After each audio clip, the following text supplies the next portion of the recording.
హల్లెలూయా. ప్రతి ఆదివారం యథావిధిగా మందిరంలో 2 ఆరాధనలు జరుగుతున్నాయి. గమనించి పాలు పొంది దేవుని ఆశీర్వాదాలు పొందాలని ప్రేమతో తెలియజేస్తూ ఉన్నా. ప్రభు నిండాలుగా దీవించును గాక.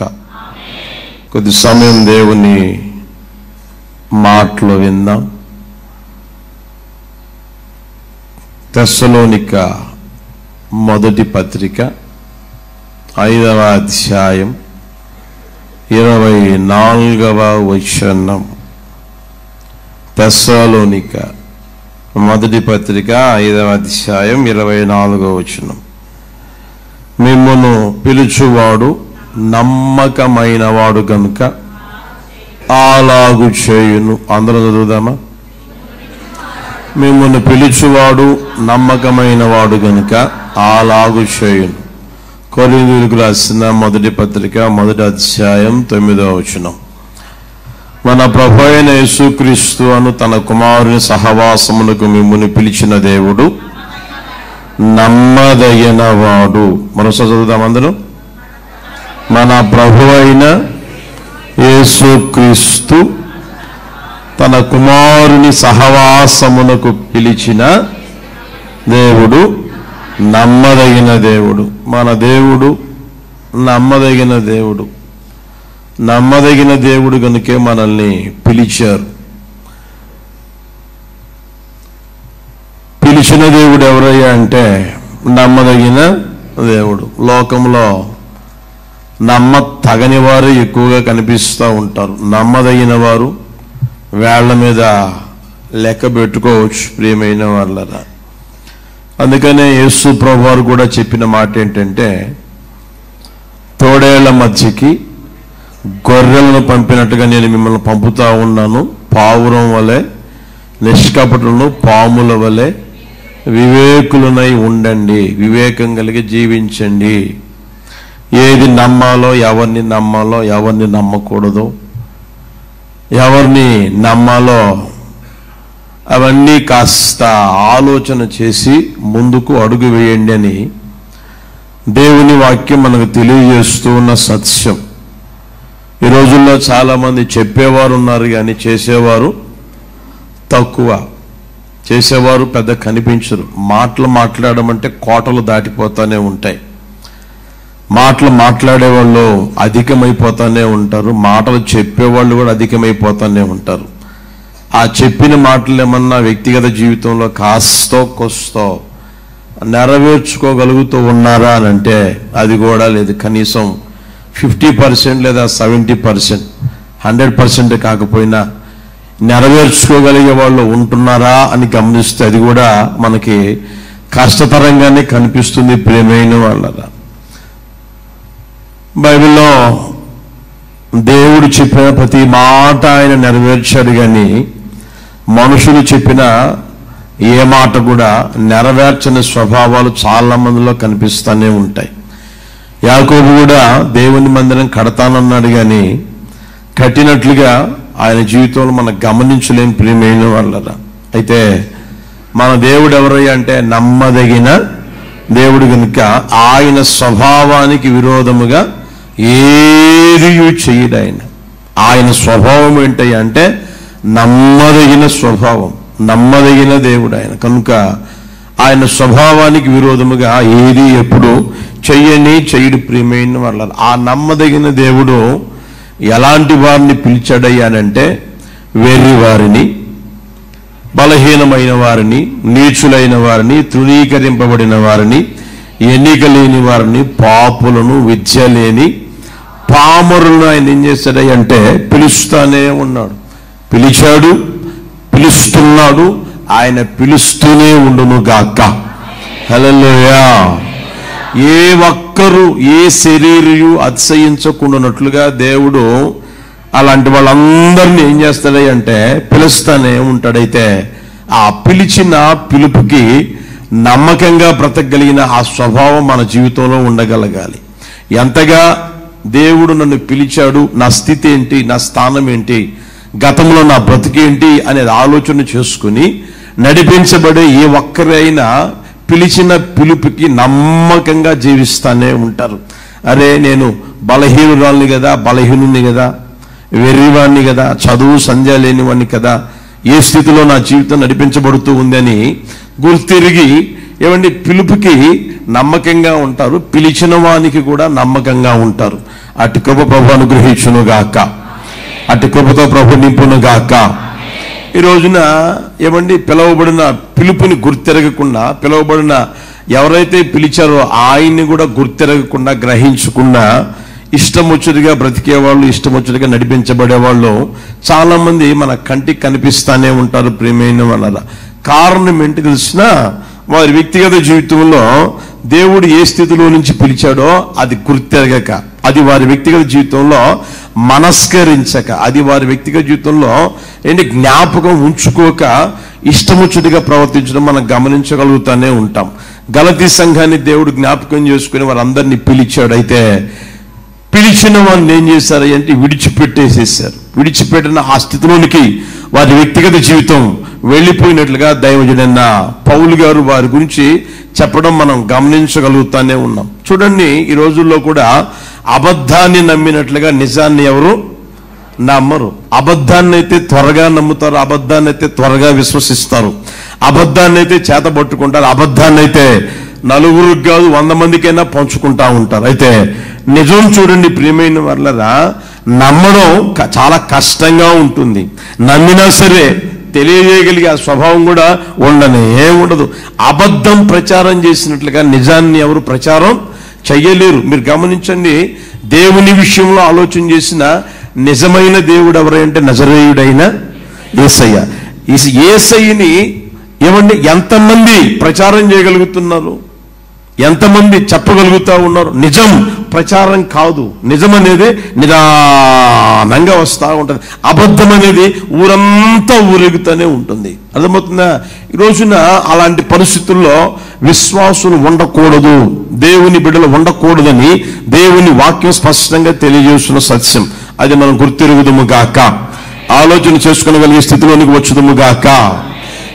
పిలిచిన వారికి కలుగు చేసే ఆశీర్వాదాలు మనం నేర్చుకుంటా ఉన్నాం. పిలువబడిన వారికి దేవుడు కలుగు చేసే దీవెనలు ఏంటంటే, మొట్టమొదటిగా వారిని ఆశీర్వదిస్తారు. పిలువబడిన ప్రతి ఒక్కరిని దేవుడు ఏం చేస్తాడంట?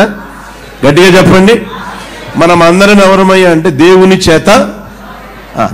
చేత పిలవబడిన వారు. అందుకే ఆయన మనల్ని ఏం చేస్తున్నామంటే అంచెలంచెలుగా క్రమక్రమంగా మిక్కిలి గొప్పవారుగా మార్చబడేటట్లుగా ఆశీర్వదించును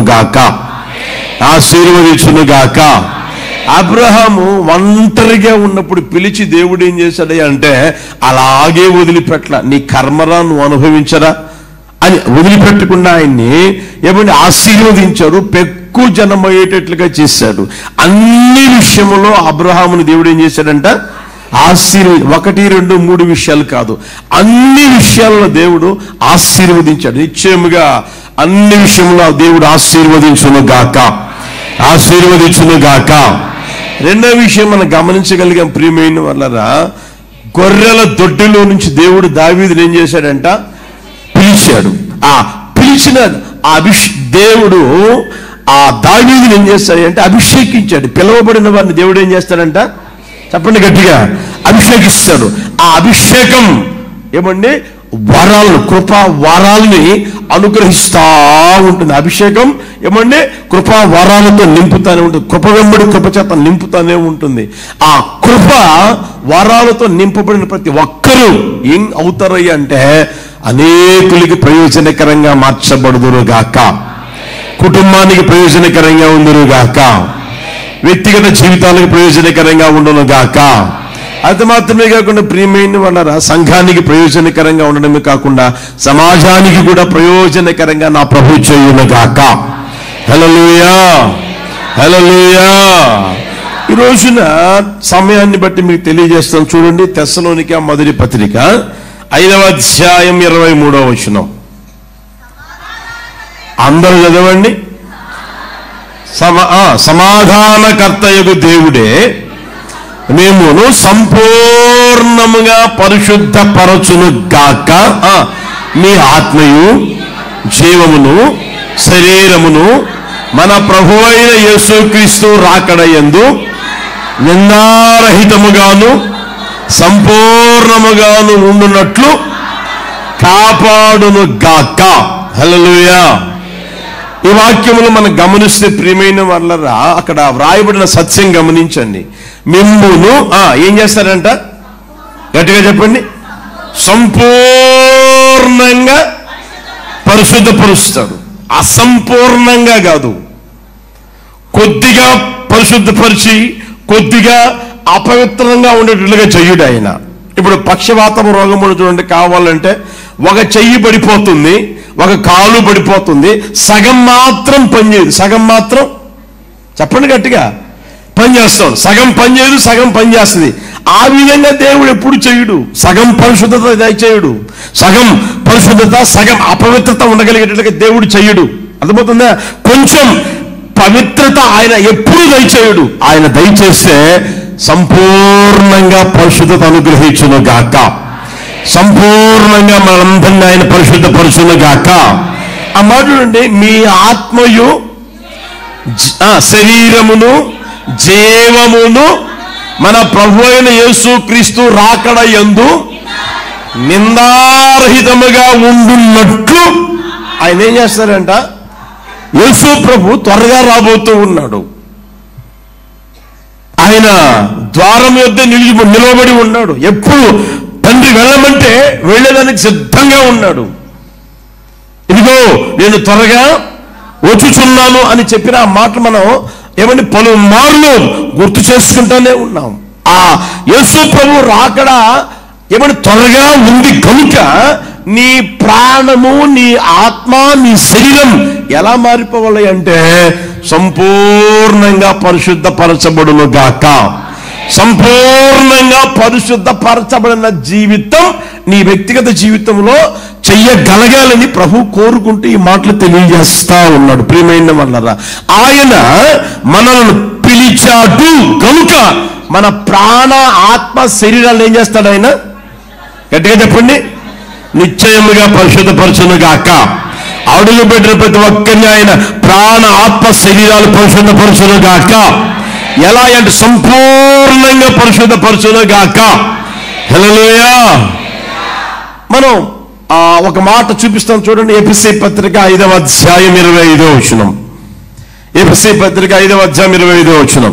పురుషులారా మీరును మీ భార్యను ప్రేమించుడి, అటువలే క్రీస్తు కూడా క్రీస్తు కూడా సంఘమును ప్రేమించి అది కళంకమైనను ముడత అయినను అట్టిది మరి ఏదైనను లేక పరిశుద్ధమైనది గాను నిర్దోషమైనది గాను మహిమగల సంఘముగాను ఆయన తన ఎదుట దానిని నిలువబెట్టుకొనవలెనని వాక్యముతో ఉదక స్నానము చేత దాన్ని పవిత్రపరిచి పరిశుద్ధపరచుటకై దాని కొరకు తన్ను తాను.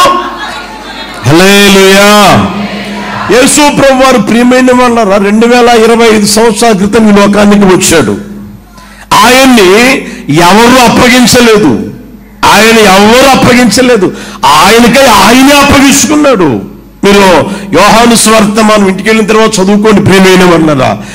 అక్కడికి వచ్చినప్పుడు యేసు ప్రభు వారు అడుగుతారు, మీరు ఎవరిని వెతుకుచున్నారు? నజరేయుడైన యేసుని, ఆయన్ను నేనే. మీరు ఎవరిని వెతుకుచున్నారు? నజరేయుడైన యేసుని, ఆయనను నేనే. ఆయన్ను నేనే. వారిని విడిచిపెట్టండి, ఆయన్ని నేనే అని తన్ను తానే అప్పగించుకున్నాడు. ప్రియమైన వాళ్ళరా, అనుమతుందా? ఎందుకు అప్పగించుకున్నాడు? ఎందుకు సిలువ వేయబడ్డాడు? ఎందుకు అవమానపరచబడ్డాడు? ఎందుకు నిందల పాలైన? ఎందుకు ఆయన వ్యక్తిగత జీవితంలో ఆకు రక్తపొట్టును కాల్చారు అని గమనిస్తే అక్కడ రాయబడిన మాట తెలిసిన, క్రీస్తు కూడా సంఘమును ప్రేమించి అది కళంకమైనను ముడత అయినను మరి అట్టిది ఏదైనను లేక ఎలా ఉండాలంట? పరిశుద్ధమైనది గాను నిర్దోషమైనది గాను మహిమ కలిగిన సంఘముగాను ఆయన తన ఎదుట నిలవబెట్టుకొనవలెనని హల్లెలూయా. క్రీస్తు శరీరం అనే సంఘం ఉంది. అంటే మారు మనసు పొంది బాప్తిస్మం పొంది పరిశుద్ధాత్మ చేత నింపబడిన వారు క్రీస్తు శరీరం అనే సంఘం. ఆ సంఘముని దేవుడు ప్రేమించాడు, ప్రేమిస్తూనే ఉన్నాడు, ఇంకనూ ప్రేమిస్తూనే ఉంటాడు. ప్రేమైన వాళ్ళరా, ప్రేమించి తను తాను అప్పగించుకున్నాడు. ఎందుకని తెలిసినా, నాలోనైనా మీలోనైనా ముడత గాని మచ్చ గాని మరి అట్టిది ఏదైనాను లేకుండా అది ఎలా తెలిసిన నిర్దోషమైనది గాను పరిశుద్ధమైనది గాను. ఆ తర్వాత చూడండి, మహిమ కలిగిన సంఘముగా ఉండేటట్లు ఆయన ఎదురు నిలవబెట్టుకునే వాళ్ళని ఆయన ఏం చేశారంటే పరిశుద్ధపరుస్తా ఉన్నాడు, పవిత్రపరుస్తా ఉన్నాడు. ఆయన తన ఎదుట నిలవబెట్టుకోవాలని కోరిక కలిగి తను అప్పగించుకున్నాడు. ప్రియమైన వాళ్ళరా, యేసయ్య యొక్క ఉద్దేశం, యేసయ్య యొక్క సంకల్పం, యేసయ్య యొక్క నిత్య నిర్ణయం మనం గమనిస్తే మన ప్రాణ ఆత్మ శరీరాలు ఏం కావాలంట చెప్పండి గట్టిగా. ఆ ప్రాణములో పరిశుద్ధత ఉండి శరీరంలో లేకపోతే వ్యర్థం. ఆత్మలో పరిశుద్ధత ఉండి ఏమండి శరీరంలో పరిశుద్ధత లేకపోతే పనికిరాదు. కొంతమంది చూడండి, నా ఆత్మ శుద్ధిగా ఉందండి, పైన మాత్రం ఎలాగైనా బ్రతుకుతాను. అర్థమవుతుందా? నా ఆత్మ శుద్ధిగా ఉందండి,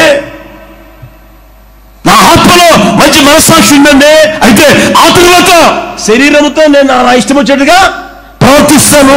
నా దేవుడు నాకు ఇచ్చిన శరీరం కదా, దాంతో నేను ఏమైనా చేస్తా, నా ఇష్టం అన్న ఆ జీవితం ఈ రోజున యేసు నామములో తొలగిపోవును గాక. హల్లెలూయా. నీ ప్రాణములో, ఆ తర్వాత నీ ఆత్మలో, నీ శరీరములో సంపూర్ణమైన పరిశుద్ధత కలుగును గాక. నా ప్రభు అలాగూ చేయును గాక. దేవుని వాక్యం చెప్తున్న సత్యం ఏంటంటే, మిమ్మల్ని పిలుచువాడు, చెప్పండి గట్టిగా, మొదటి అధ్యాయం 16వ వచనం చూడండి. పేతురు మొదటి పత్రిక, మొదటి అధ్యాయం 16వ వచనం.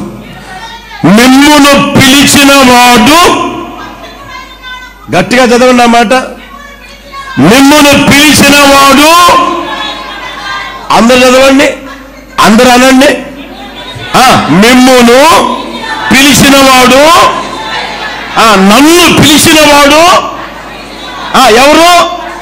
గట్టిగా చెప్పండి, ఎవరు? ఆయన అపవిత్రుడు కాదు. ఆయన ప్రాణములైనా శరీరములైనా ఆత్మలైనా ఏ కోణములో నువ్వు తదివి చూసినా ఆయన అపవిత్రత అనేది కనిపించదు. ప్రియమైన వాళ్ళు, అందుకనే ఒక రోజున సవాలు చేశారు, ప్రపంచంతో సవాలు చేశాడు. ఏమని తెలిసిన, నాలో పాపం ఉన్నదని మీలో ఎవడైనా నిరూపించగలడా? నాలో పాపం ఎవడైనా మీలో నిరూపించగలడా? హల్లెలూయా. అంత పరిశుద్ధుడైన దేవుడు, ప్రియమైన వాళ్ళ, మనం ఆరాధన చేస్తున్న దేవుడు, మనం స్తుతిస్తున్న దేవుడు, మనం పొగుడుతున్న దేవుడు, మనం గణపరుస్తున్న దేవుడు, మనం ఎవరిని చేతులెత్తి ఆరాధన చేస్తున్న నజరేయుడైన యేసయ్య పరిశుద్ధుడు, పరిశుద్ధుడు, పరిశుద్ధుడు అని వేల దూతల చేత గాన ప్రతిగానం చేయబడుతున్న ఆ యేసయ్య పరిశుద్ధుడు, పరిశుద్ధుడు. హల్లెలూయా. అందుకే అంటాడు, మిమ్మును పిలుచువాడు పరిశుద్ధుడై ఉన్న ప్రకారము మనము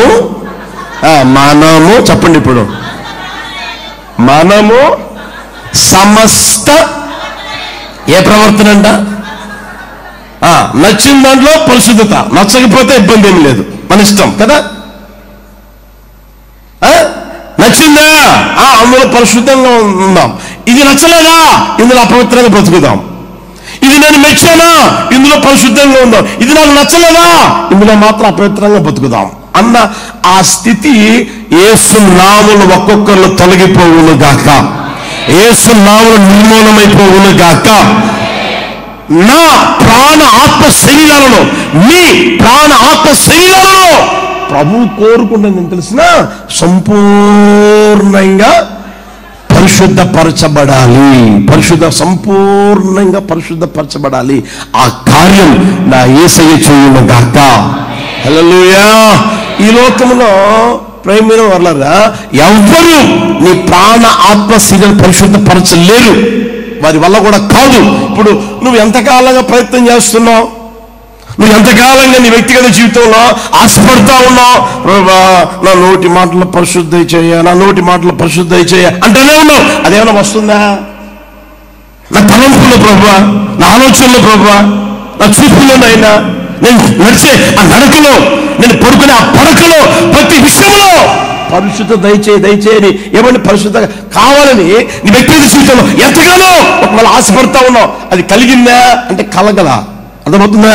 అది ఎవరి ద్వారా కలుగుతుంది? నజరేయుడైన యేసయ్య ద్వారా మాత్రమే కలుగుతుంది. నీ ప్రయత్నాలు లేకపోతే నీ ఆలోచనలు లేదా ఏమంటే నువ్వు కళ్ళు మూసుకొని నీ ప్రాణాలతో బిగపట్టుకొని ఒక రూమ్లో ఏమంటే నేను ఏమీ చూడడం లేదు, ఎవరితో మాట్లాడడం లేదు, ఏమంటే ఏమాత్రం నాలో అపవిత్రత కలగకుండా జాగ్రత్త పడుతున్నా అనుకున్నా అది తప్పకుండా అపవిత్రత కలుగుతూనే ఉంటుంది. ఒంటరిగా ఉన్నంత మాత్రాన నువ్వు పరిశుద్ధుడు ఇప్పుడు దేవుని వాక్యం చెప్పలేదు ప్రియమైన వాళ్ళరా.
యేసయ్యా నా ప్రాణమా ఘనమైన స్తుతిగానమా,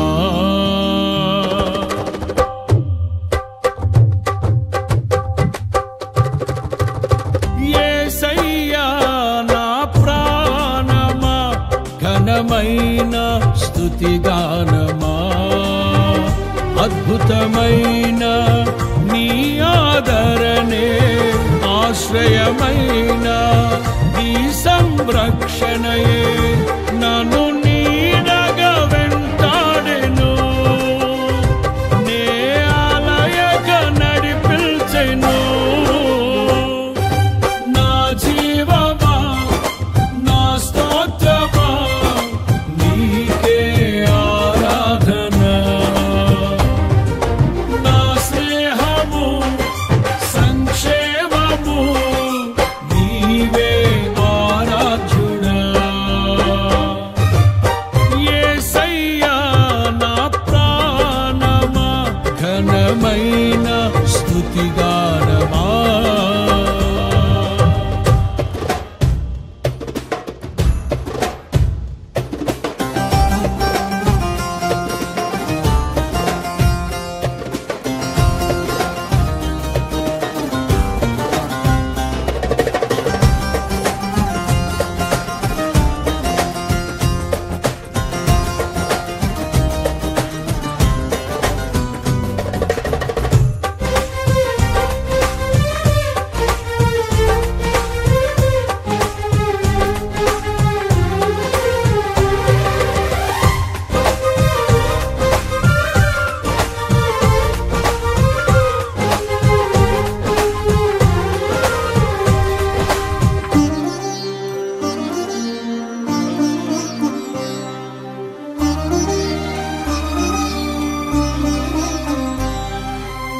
చిరకాలము నాతో ఉంటానని క్షణమైనా వీడిపోలేదని,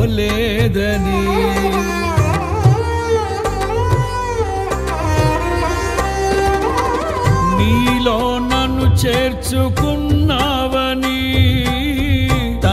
నీతో ఏకమై ఉన్నామని ఆనందగానము నే పాడనా, ఆనందగానము నే పాడనా. ఏదైనా నాకున్న సంతోషము నీతోనే కలిగున్న అనుబంధమే. ఏదైనా నాకున్న సంతోషము నీతోనే కలిగున్న అనుబంధమే. సృజనాత్మకమైన నీ కృప చాలు, నే బ్రతికున్నది నీ కోసమే. సృజనాత్మకమైన నీ కృప చాలు, నే బ్రతికున్నది నీ కోసమే. యేసయ్యా నా ప్రాణమా, ఘనమైన స్తుతిగానమా. యేసయ్యా నా ప్రాణమా, ఘనమైన స్తుతిగానమా. అద్భుతమైన నీ ఆదరణే, ఆశ్రయమైన నీ సంరక్షణయే నన్ను నీడగా వెంటాడెను. నే అలయక నడిపించెను. నా జీవమా, నా స్తోత్రమా, నీకే ఆరాధన. నా స్నేహము, సంక్షేమము, నీవే ఆరాధ్యుడా. యేసయ్యా నా ప్రాణమా, ఘనమైన స్తుతిగానమా.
జీవజలముగా నిలిచావని, జలనిధిగా నాలో ఉన్నావని.